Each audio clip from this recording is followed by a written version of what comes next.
Hello friends, welcome to my channel Creating Essence. I am Megan. Thank you so much for stopping by today. It is actually the 2nd of November. And it's time to do a homestead update. It has been a few months. I think our last homestead update was July. Might have been August, but it's been a while since we updated you all. So I figured I would just take a quick little walk around the homestead and show you what's going on. Tanner's doing great. He's huge, and he's definitely our watchdog. Tanner, come here, pup. He's 7 months old now. Yeah. Oh boy. He found some carrot ends in the, oh, he's gotta go eat some carrots. Hi. You good boy, yes.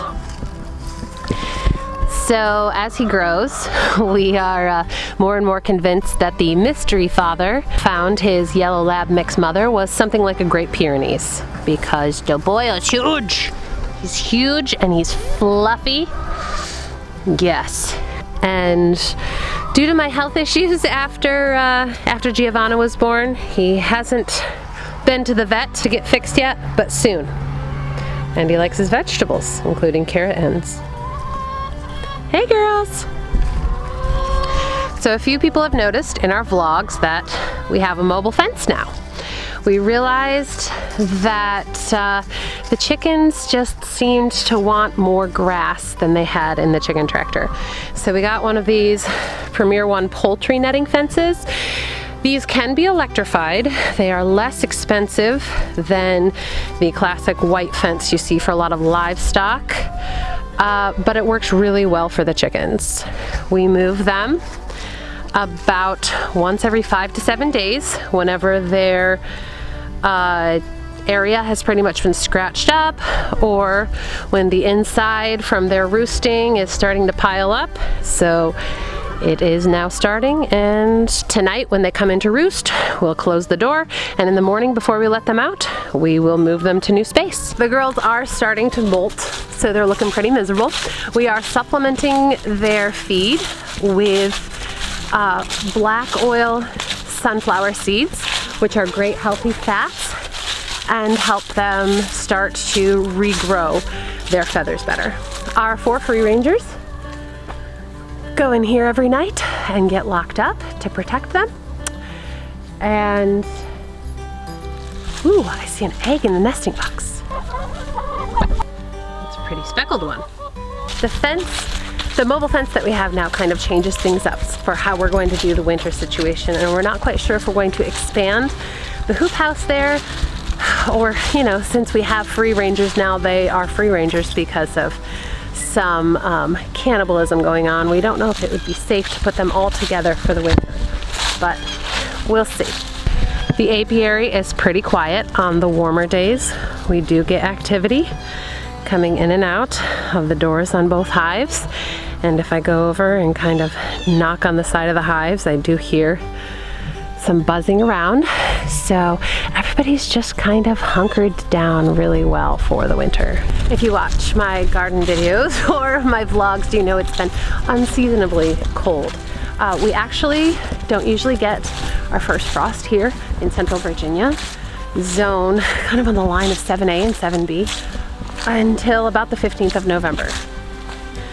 But things have been colder during the day than usual, but thankfully not dipping too low during the night. But the bees have definitely kind of gone into winter mode already.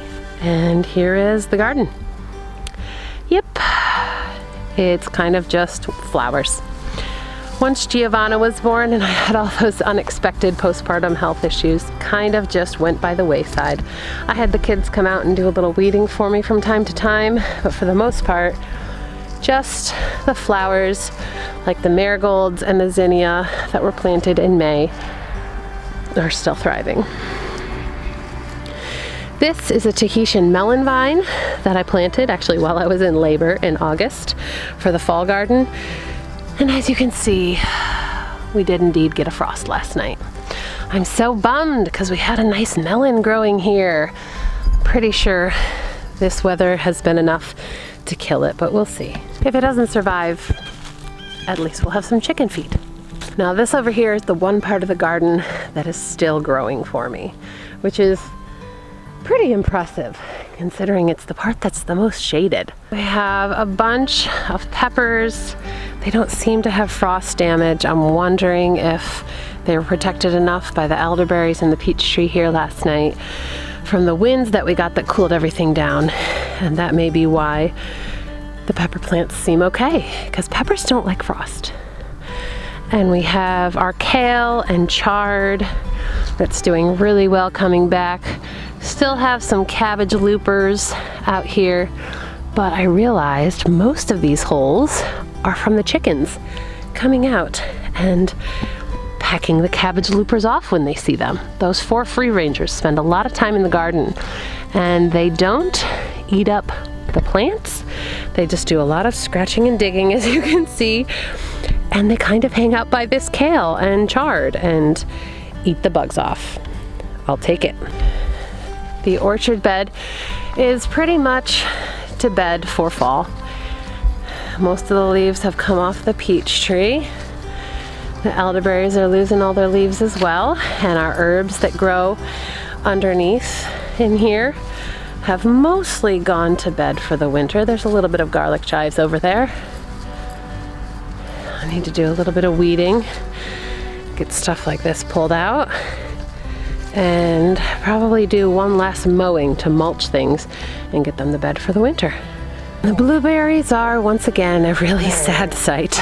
The kids and I put quite a bit of time into weeding these halfway through summer, and oh, I just couldn't keep up in my big pregnantness. We do have a lot of herbs still growing. A lot have gone to seed, but a lot still growing that need to be harvested, and a lot of weeding that needs doing. And the raised beds are sad. I did get the leeks weeded, and it's growing back, but there are some leeks in here. Strawberries, still looking sad. And this was our rogue watermelon plant, our volunteer that we had from the chicken compost. And sadly, I don't think our watermelon is going to have time to ripen with this frost damage from last night. Our sunflower is pretty well done. Just about time to give that to the chickens to do what they do. And zucchini is not at all frost hardy, so I'm so sad because we have so much good fruit coming on all of these. You can tell we had wind last night blowing from the northwest, and all of my plants are bent over in that direction, and the leaves are so sad and frozen. And we had so much fruit on all the plants. Over here as well, but once again, a pepper plant. These are my lunchbox peppers. My one lunchbox pepper plant is doing great. So butternut squash, so sad. And this birdhouse gourd has a tiny bit of damage on some leaves, but is otherwise unharmed, which is fantastic. The butternut squash vines over here are also sad. And we have so many fruit like this that are almost ripe. Almost. I'm really hoping we can salvage them. My poor little Solor squash. They're pretty much done for as well. The raspberries need to be weeded. No real surprise there. And over here as well.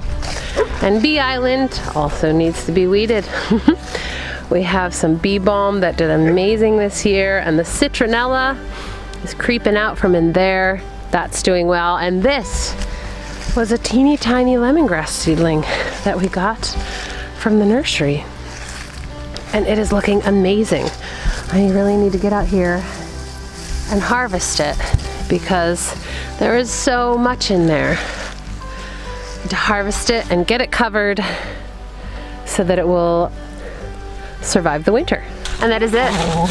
That's what's going on around here. We got kind of an early frost. It's about a week or two early. Wasn't even a hard frost. According to the weather app, it only got down to 35. But we had some pretty serious wind last night. So I'm thinking the winds with that almost freezing temperature was just enough to freeze some of the more delicate things, which is such a bummer. I really wanted all that zucchini. Sadly, I think that's about it for our fall garden. I think it just can't survive this mess, but oh well. I'm grateful for the little bit of zucchini that we did get. I'm really hoping that butternut squash is salvageable because there's a lot of it out there. I would love to hear how fall gardening is going where you all are. If it looks like you'll get an early frost, a late frost, right on time. How are things growing? Let me know in the comments below. As always, my friends, thank you so much for hanging out with me today. If you like this video, give us a thumbs up and subscribe to hang out for more. We'll see you again soon.